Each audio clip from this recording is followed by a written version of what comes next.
Muito bem, meus amigos, sejam muito bem-vindos. Vamos dar continuidade ao nosso estudo da Lei das Estatais, que é o que nós estamos estudando. Pessoal, nós vamos iniciar agora o estudo deste ponto. Vamos iniciar o estudo do acionista controlador a partir do artigo 14 da Lei 13.303. Venha cá, perceba. Artigo 14 vai dizer que o acionista controlador da estatal deverá, primeiro, fazer constar do Código de Conduta e Integridade aplicável à alta administração a vedação à divulgação sem autorização do órgão competente da estatal de informação que possa causar impacto na cotação dos títulos da estatal e em suas relações com o mercado ou com consumidores e fornecedores. O acionista controlador também deverá preservar a independência do Conselho de Administração no exercício de suas funções. E também deverá observar a política de indicação na escolha dos administradores e membros do Conselho Fiscal. Agora, pessoal, qual a responsabilidade deste acionista controlador? Nós vamos no artigo 15, um dos dispositivos da Lei das Estatais mais cobrados nessa parte empresarial da lei.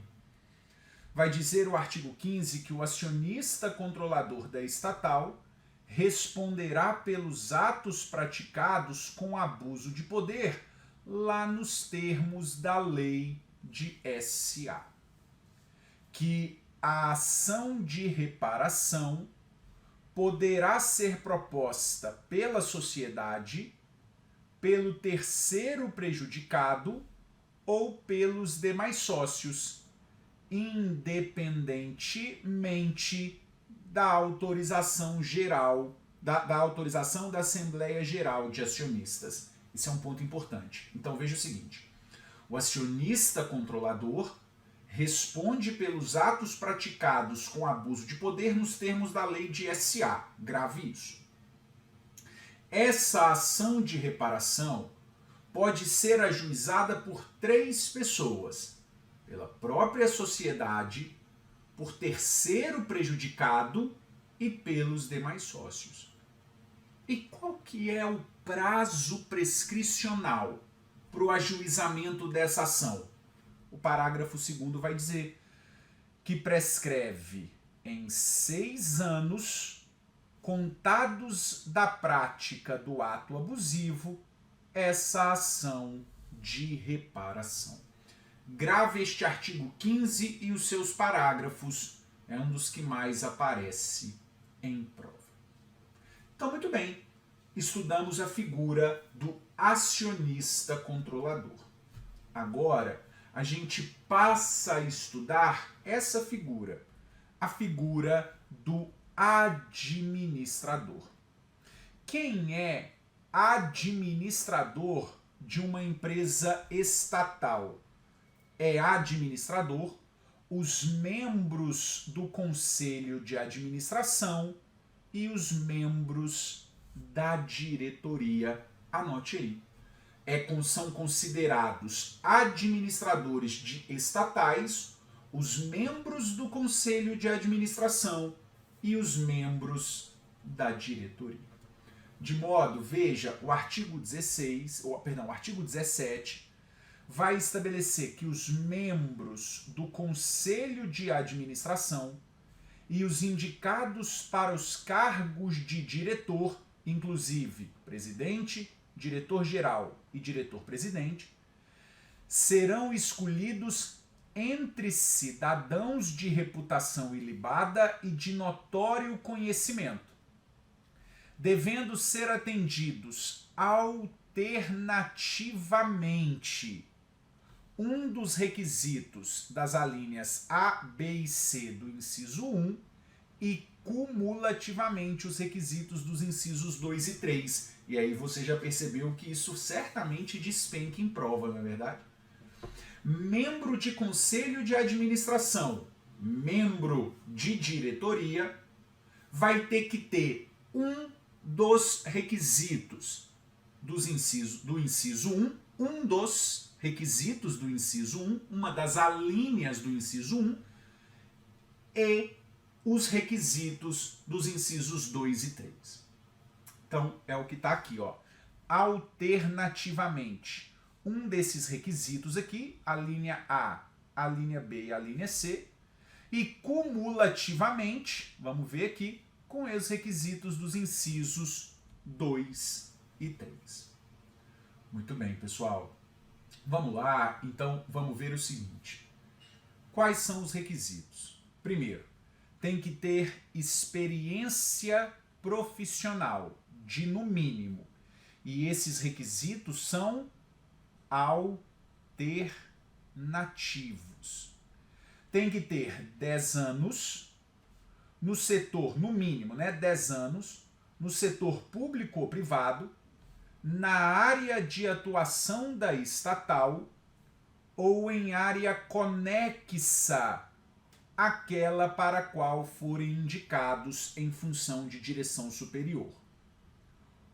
Ou 4 anos ocupando pelo menos um dos seguintes cargos: cargo de direção ou chefia superior em empresa de porte ou objeto social semelhante ao da estatal, entendendo-se como cargo de chefia superior aquele situado nos 2 níveis hierárquicos não estatutários mais altos da empresa, ou ainda 4 anos ocupando cargo em comissão ou função de confiança equivalente a das 4 ou superior no setor público, ou ainda cargo de docente ou de pesquisador em área de atuação da estatal. Ou ainda 4 anos de experiência como profissional liberal em atividade direta ou indiretamente vinculada à área de atuação da estatal. Então, um desses 3 requisitos para ser membro do conselho de administração e de diretoria. Agora, observe, pessoal, que o parágrafo 5º vai nos dizer que esses requisitos poderão ser dispensados no caso de indicação de empregado da estatal para cargo de administrador ou como membro de comitê, desde que atendidos esses requisitos mínimos. Desde que esse empregado tenha ingressado na estatal por meio de concurso de provas ou de provas e títulos, que ele tenha mais de 10 anos de trabalho efetivo na estatal e que ele tenha ocupado cargo na gestão superior da estatal, comprovando sua capacidade para assumir as responsabilidades dos cargos. Perfeito? Esses requisitos temporais podem ser dispensados quando observados esses outros requisitos aqui.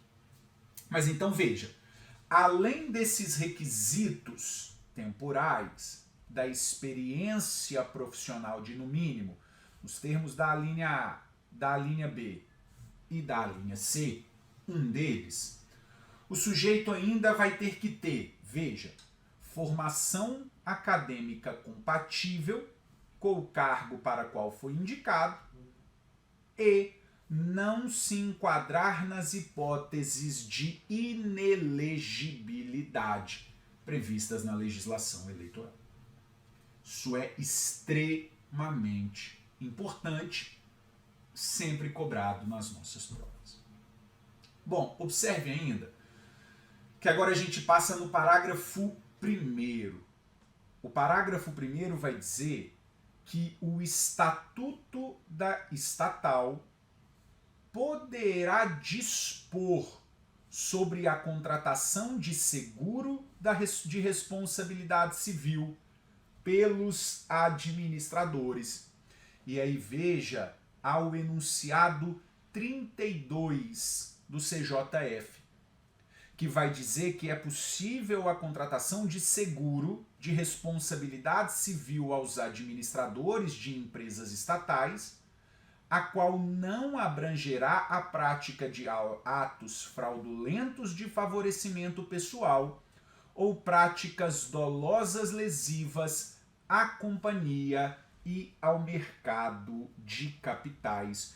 Veja então que o parágrafo 2º permite a contratação de seguro da responsabilidade civil dos administradores, mas a contratação desse seguro não abrange a prática de atos fraudulentos de favorecimento pessoal ou práticas dolosas lesivas à companhia e ao mercado de capitais.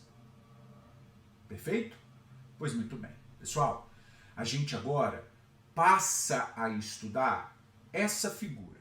A gente passa a estudar a figura do conselho de administração. Então, como é organizado esse conselho? Vem o artigo 19 e diz que é garantida a participação no conselho de administração de representantes dos empregados e dos acionistas minoritários. Isso é um ponto importante, né? No conselho de administração, que vai ser junto com as diretorias, a administração das estatais, nós vamos ter representantes nesse conselho de administração dos empregados, o corpo grosso das estatais e também de acionistas minoritários. De modo que o parágrafo 2º estabelece que é assegurado ao acionista minoritário o direito de eleger um conselheiro se maior número não lhes couber pelo processo de voto múltiplo previsto lá na lei de SA. E de acordo com o artigo 20, fica vedada a participação remunerada de membros da administração, direta ou indireta, em mais de 2 conselhos, de administração ou fiscal, de estatal e das suas subsidiárias. Vedada a participação remunerada de membro da administração, seja da administração direta ou indireta, em mais de 2 conselhos de administração ou fiscal. Ou seja, membro da administração pode acumular 2 conselhos. Mais do que isso, não é possível. Bom, vamos lá. Outro ponto que eu quero estudar com você. A figura do membro independente do Conselho de Administração, nos termos do artigo 22. O Conselho de Administração vai ser composto, no mínimo, por 25% de membros independentes, ou pelo menos um, caso haja decisão pelo exercício da faculdade do voto múltiplo pelos acionistas minoritários, lá nos termos da lei de SA. Então, membro independente é no mínimo 25% ou pelo menos um, caso haja o exercício do voto múltiplo pelos acionistas minoritários. E aí, o parágrafo 1º é extremamente relevante porque ele vai dizer quem é o membro independente, quem configura, quem caracteriza como membro independente. E aí vejamos, olha lá. O conselheiro independente caracteriza-se por o inciso 1º, o inciso 1 cai muito. O conselheiro independente caracteriza-se por não ter qualquer vínculo com a estatal.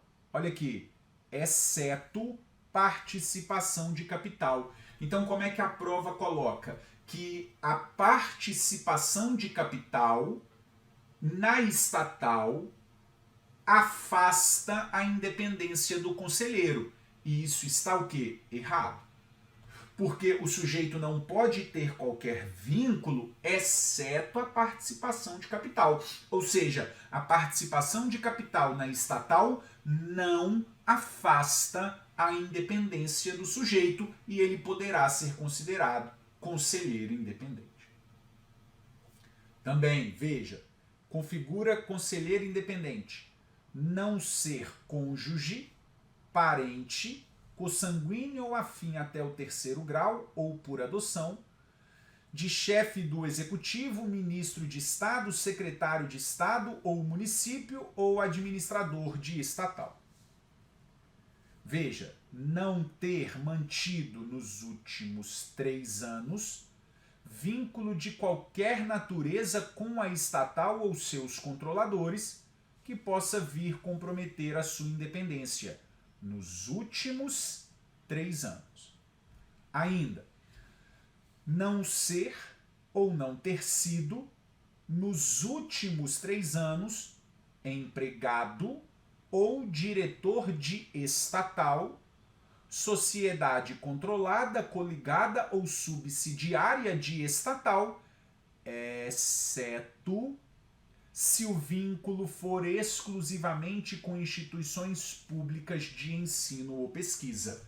Mais uma vez, esse inciso 4 também aparece muito. Exatamente em razão da parte final.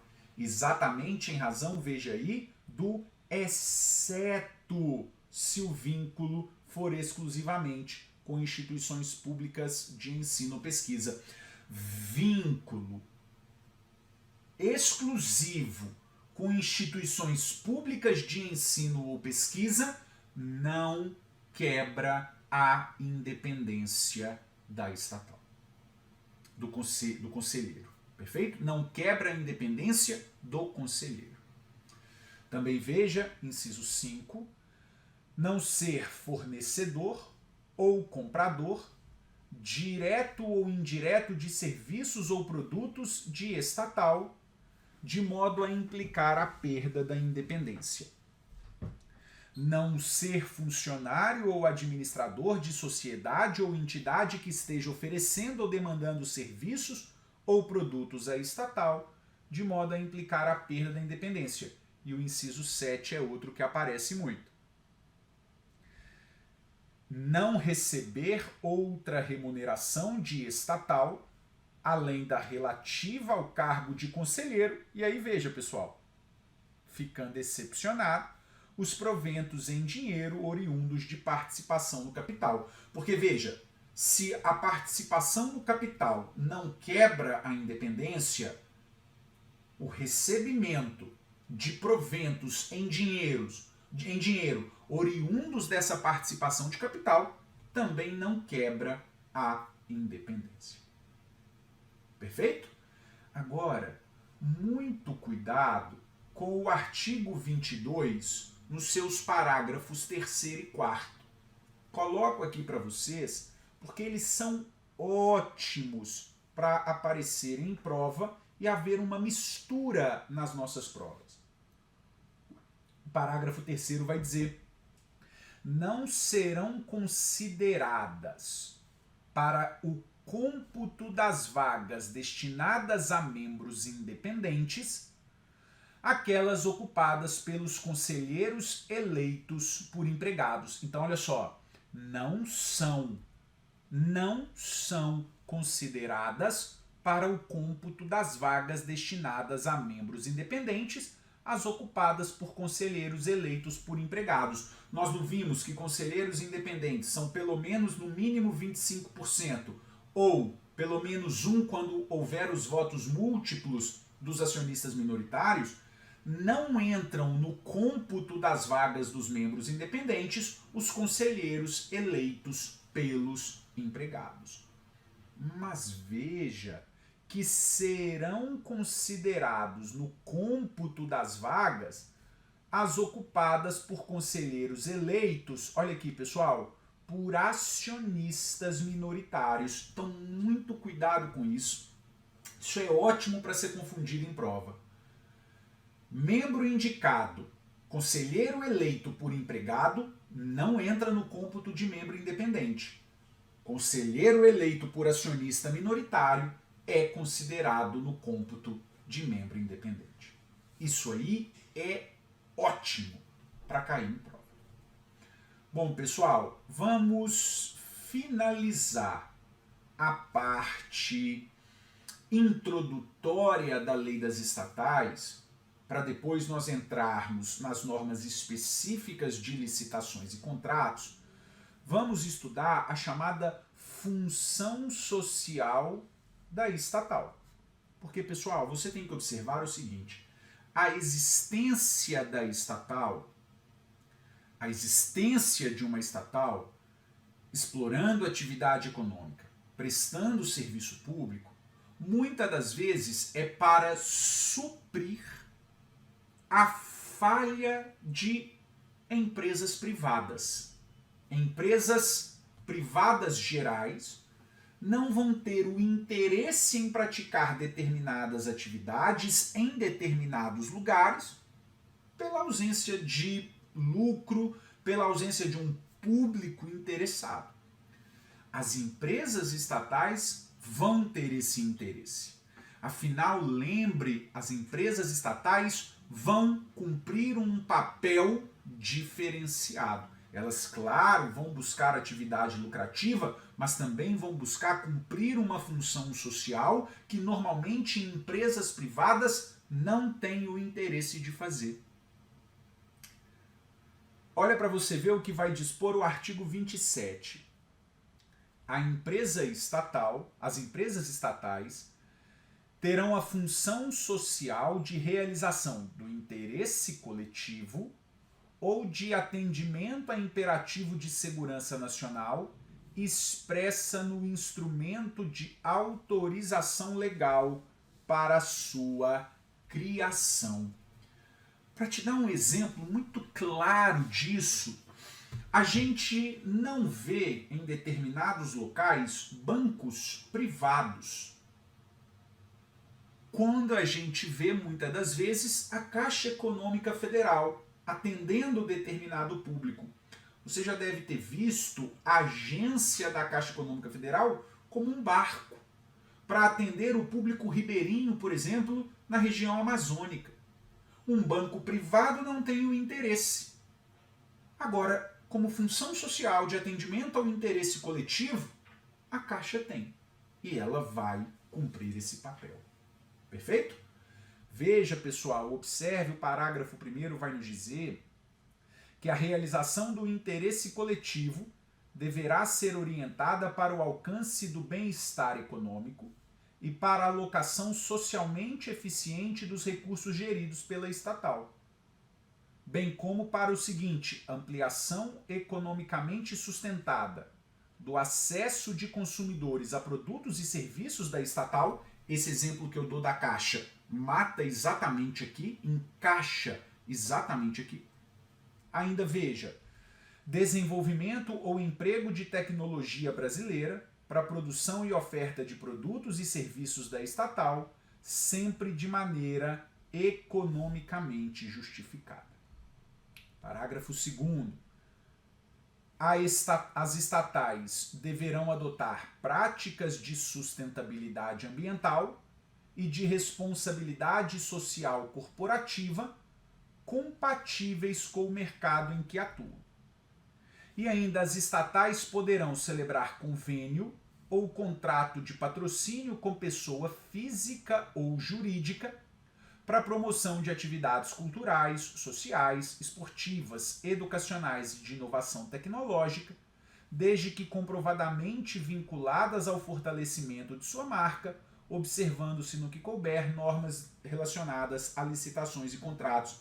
Você deve se lembrar quando eu falo aqui, por exemplo, do Banco do Brasil patrocinando o vôlei brasileiro, a Caixa Econômica Federal patrocinando enormemente o atletismo brasileiro. Não é? É muito comum nós atrelarmos isso. É exatamente o que está aqui dizendo.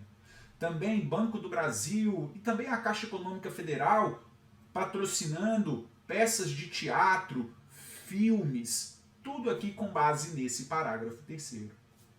E aí veja, para finalizarmos, vem o enunciado 8 do CJF, que vai dizer que o exercício da função social das estatais é condicionado ao atendimento de sua finalidade pública específica e deve levar em conta os padrões de eficiência exigidos das sociedades empresárias atuantes no mercado, conforme aqui então as disposições dos parágrafos 1º a 3º do artigo 27.